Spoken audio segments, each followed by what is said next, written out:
था सर। कैसा प्यार था? बेइंतहा, सबसे ज्यादा, क्योंकि मैं अकेली वैसे भी रहती थी और पति मेरे इतने अच्छे नहीं थे जितने भी अच्छे बन रहे हैं। इतने अच्छे बिल्कुल ना थे जितने भी अच्छे बनने की ओवर एक्टिंग कर रहे हैं। और मैं रिक्वेस्ट करती हूँ आप लोगों से उनकी बातों में ध्यान ना दें। ठीक है। नहीं, मैं शुरू से आपसे जानना चाहता हूँ, पाकिस्तान और हिंदुस्तान के रिश्तों के बारे में भी आप जानती हैं, वैसे ही ठीक ठाक नहीं है, तनाव बना हुआ है।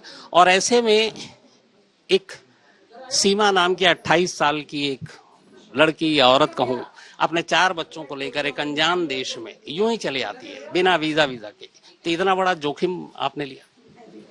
लेना पड़ा सर। अब दो ही रास्ते थे, या वहां रह के रोना ही था, यहाँ ट्राई करना था। अगर मैं पकड़ी भी जाती ना तो मुझे ये दुख ना होता कि मैंने कोशिश ना करी, वरना सारी जिंदगी पछताती कि मैंने कोशिश ही ना करी सचिन के पास जाने की। काश मैं कोशिश करती। मैंने कोशिश करी और कामयाब हो गई। मैं पहले इंडियन वीजे से आना चाह रही थी, पर मुझे इंडिया का वीजा नहीं मिला सर, तो मजबूरन मुझे ये रास्ता अपनाना पड़ा। पहले तो हम मिल चुके नेपाल, ये भी आए, मैं भी आई, इन्होंने बॉर्डर क्रॉस करा, इनको मतलब सारा इन्फॉर्मेशन मिल गई बॉर्डर में कैसे होता है। हम 7 दिन साथ रहे, घूमे फिरे, शादी करी, बहुत अच्छे से एंजॉय करा हम दोनों ने। वहीं पे खाना पीना, होटल, सब कुछ था। फिर मैं चली गई, बच्चे पीछे ही मेरी चची के और बहन के पास थे, तो मैं वापस चली गई। मुझे जाना पड़ा बच्चों के कारण ना। शायद मैं तब नहीं भी जा रही थी, तो मुझे इन्होंने कहा कि चली जाओ। शायद मैं खुद गर्ल सी हो गई थी, पर ये ना हुए। आपकी शादी हो चुकी थी और 4 बच्चे हैं। शादी कैसे हुई थी आपका? क्योंकि ये कहा जा रहा है कि वो लव मैरिज थी या क्या था? लो, लव मैरिज नहीं थी, खाली कोर्ट मैरिज थी, लव मैरिज बिल्कुल ना थी। ऐसा था कि मेरा पास कोई कजन था, मतलब खलनायक था, पसंद करती थी मैं उनको। हम वो मुझे कहता था रिश्ता मांगा, सबको पता होगा ये पसंद करते हैं, तो पसंद का आपको पता होगा, अगर पाकिस्तान से हो, बिलोंग करते हैं, तो पाकिस्तान पसंद की शादी नहीं होती, आमतौर पर बिल्कुल भी नहीं होती है। शहर में अब होती होगी तो अलग बात है, पर गांव में बिल्कुल, मैं गांव से शुरू में पैदा बड़ी गांव में ही हुई हूँ। तो बहुत बहुत मतलब कहा गया कि इसने इसे कैसे हो सकता है, ये ऐसे हम रिश्ता नहीं करेंगे।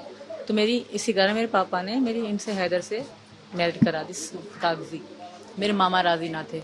मेरे मामू जो है ना, वो कोई भी राजी ना था हैदर से। अब तक इनके कारण मेरे मामू बात अब तक मुझसे, तो आपकी शादी मर्दी के खिलाफ हुई? ये हैदर को पता है कि मजबूरी के कारण हुई, अगर उसे कोई पर्सनली पूछे तो। उसके बाद 4 बच्चे कब तक हुए? पहला लड़का 15 में हुआ था मुझे, हाँ। उसके बाद दूसरी लड़की हुई, उसके बाद तीसरी, और मुन्नी जब मेरे पेट में थी ये चले गए थे कहाँ गए थे? सऊदी अरब। तो आप दोनों की लड़ाइयाँ हुआ? बहुत हुआ करते थे, शुरू से लेके हम बहुत लड़ते थे, बहुत मारपीट होती थी हम दोनों में। ये वहाँ के मोहल्ले वाले बता सकते हैं, और ये हैदर से भी कोई पूछ ले कि आपने कभी इसको पत्नी पत्नी को मारा नहीं, कि कभी आपने इसके, ऐसा हुआ कई बार उसने मेरे मुंह में मिर्चें फेंक दी। ईद के ही दिन थे, मेरी दूसरी लड़की पैदा हुई थी, तब की बात है। तो बहुत लड़ाई होती थी हम दोनों में। कई बार मेरे पापा बीच में आए, एक महीना मैंने इनसे, तब भी मैंने इनसे तलाक लेना चाह रही थी। पापा घर 1 महीना रही, फिर मेरी बड़ी बहन ने नहीं लेने दी, लड़ाई करी मुझसे, और मुझे पापा घर से जाने को कहा, तो मैं चली आई गुस्से में। तो आप दोनों फिर अलग कब से थे? आप अलग अलग कब रह रहे थे? जब मेरी इनसे बातचीत ज्यादा होने लगी ना, तब भी वो मतलब शक की नजर से देखते थे तब वो पाकिस्तान में थे? ना। वो आए नहीं वापस, कभी भी नहीं आए। आपको डर नहीं लगा था? डर, वैसे तो डर नहीं लगा कि क्या हुआ, कोई मुझे मार तो नहीं देगा, गवाह तो नहीं कर गया, इस तरह का कोई डर नहीं था। कंफ्यूज जरूर थी कि क्या, मतलब मैंने ये भी देख रखा था यूट्यूब से कि मतलब एंट्री केस पे पहली बार मैं एयरपोर्ट में घुसी थी तब।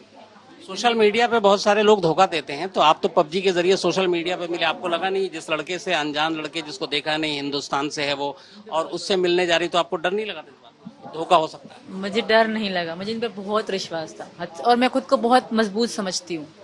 मैं समझती हूँ, मतलब देश हो कुछ भी हो, जब तक बंदा खुद टेढ़ा ना होगा, खुद गलती ना करेगा, कुछ भी नहीं हो सकता। तो कराची से आप फिर फ्लाइट से कहाँ, दुबई से नेपाल पहुंची है डायरेक्ट? शारजाह से नेपाल। शारजा से नेपाल, और ये वहां से? ये मुझसे पहले, मतलब मैं अभी निकल ही रही थी, ये मुझसे पहले नेपाल में ही थे। एयरपोर्ट पे आप दोनों मिले, इसके बाद फिर कितने दिन रहे वहां पर? 7 दिन सर, 7 मैं 7 दिन, बच्चे अकेले थे तो मैं 7 दिन की टिकट कराई थी। तो जब आप काठमांडू में थे, बच्चों से बात करती थी? हाँ, वीडियो कॉल में हमारी बात होती थी। मैंने अपनी बहन को कहा था मैं लाहौर घूमने जा रही हूँ, इनको हटा के मैं वीडियो कॉल पे बात करती थी उनसे, व्हाट्सएप पे। घर वालों को तब पता नहीं था? उनको लाहौर का पता था। फिर आप दोनों ने नेपाल में शादी की? बिल्कुल। कहाँ, कैसे, उसके बारे में बताओ। वो वहाँ पे एक टैक्सी ड्राइवर भी थे, उनका नंबर भी था, अभी तो उनने फ़ोन तोड़ दिया, उनकी हेल्प से